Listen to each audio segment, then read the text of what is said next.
실제로 겪었던 실화괴담들. 첫 번째 이야기, 무당 할머니의 백설기. 초등학교 시절 잠시 할머니 댁에 살았던 적이 있어요. 외할아버지는 아직도 말씀하지 않으시지만 당시 장의사를 하시고 계셨죠.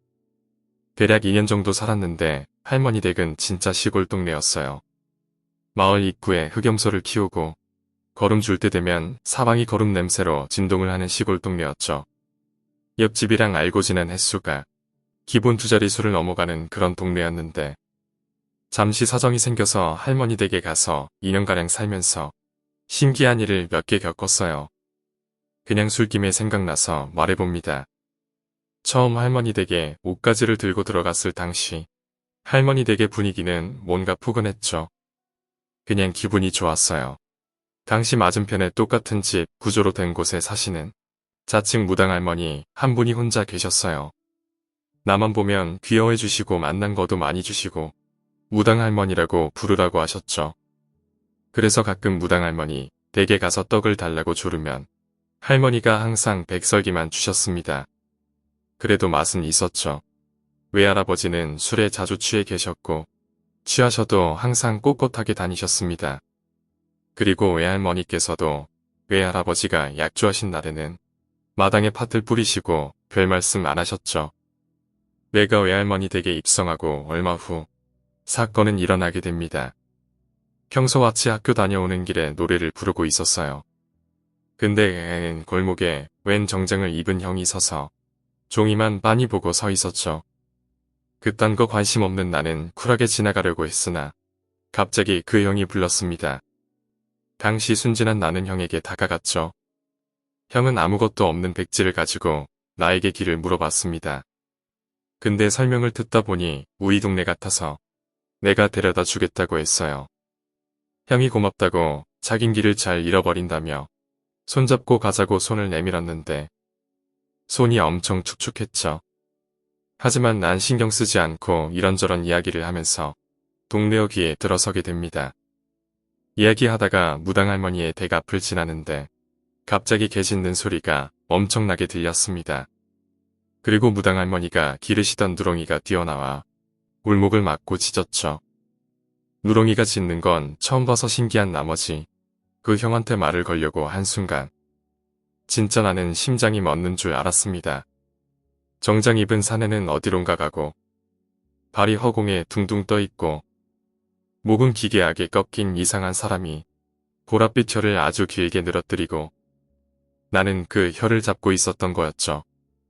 고개도 움직이지 않고 눈알만 굴려서 눈이 마주치는 순간 본능적으로 위기를 직감했습니다. 근데 사람이 자기를 향해 다가오는 차를 보면 얼어붙는 것처럼 나도 그 자리에서 얼어붙어서 서로 마주보는 상태가 되어버리게 됩니다. 시간이 얼마나 지났는지 모르겠는데 무당 할머니네 누렁이가 내 바지가랑이를 물고 잡아당겼죠.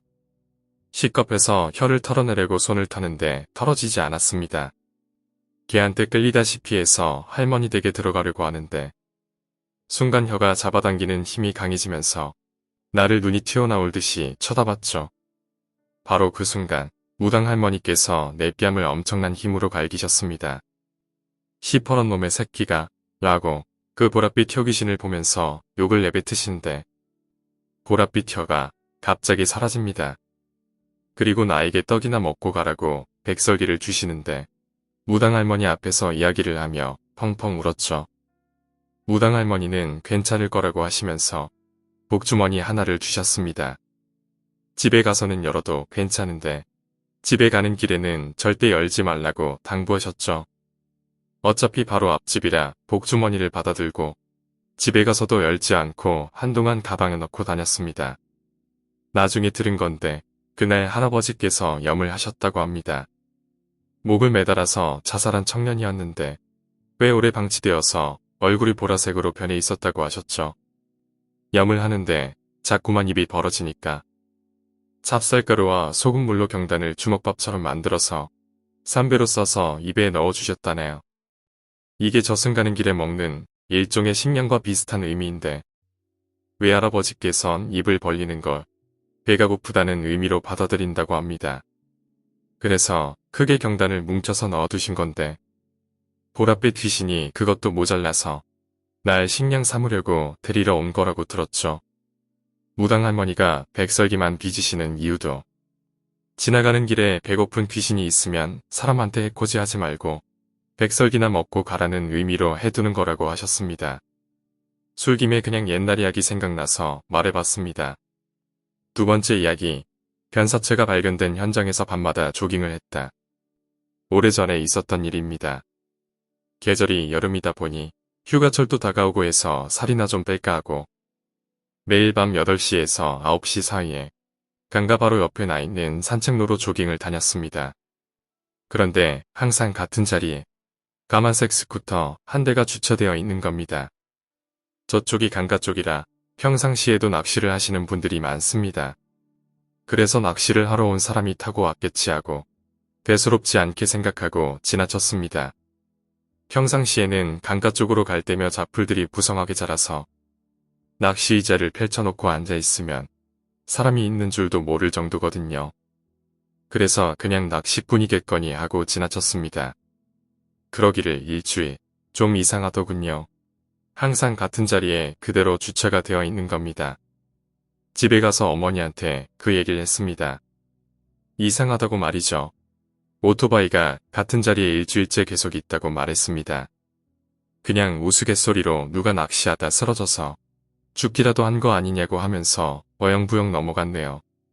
그리고 그날 저녁부터 비가 갑자기 많이 쏟아져서 약 이틀 정도를 밖에서 조깅을 하지 못했습니다.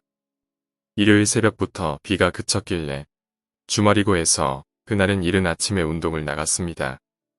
오토바이 생각이 나서 그 장소를 지나칠 때 살펴봤지만 다행히 오토바이가 없더라고요. 주인이 타고 갔구나 싶어서 내심 안심이 됐습니다. 그리고 사나흘 지나서 친구들과 오랜만에 저녁을 같이 먹게 됐는데 저희 동네에서 변사체가 발견됐다는 얘기가 한 친구를 통해서 나왔습니다. 그때는 사람 사는 동네에 그런 일도 있을 수 있지 하고 대수롭지 않게 넘어갔습니다. 그리고 다음날 저녁에 운동하면서 그 장소를 지나치는데 갑자기 일주일이 넘도록 한자리에 주차되어 있던 오토바이가 생각이 나더라고요. 그래서 어제 변사체 발견됐다는 얘기를 꺼냈던 친구한테 전화해서 혹시나 하고 물어보니 제가 매일같이 지나다니던 그 자리가 맞답니다. 지역신문에서 봤다는데 땡볕에 파라솔도 없이 낚시를 하시던 할아버지 한 분이 쓰러져서 돌아가셨다고 하네요. 혼자 사시던 분이라 사건 당일에 아무도 눈치를 채지 못하고 사나흘 정도 지나서 다른 지역에 사는 아들이 실종신고를 하고 이틀 있다가 발견됐다고 하더라고요. 그 뒤로는 그리로 밤에 조깅을 안 갑니다. 헬스장을 끊고 러닝머신이나 달리고 있네요. 오늘 이야기는 여기까지입니다. 오늘 이야기가 재미있으셨다면 구독과 좋아요, 댓글 부탁드립니다. 댓글은 저에게 큰 힘이 됩니다. 감사합니다.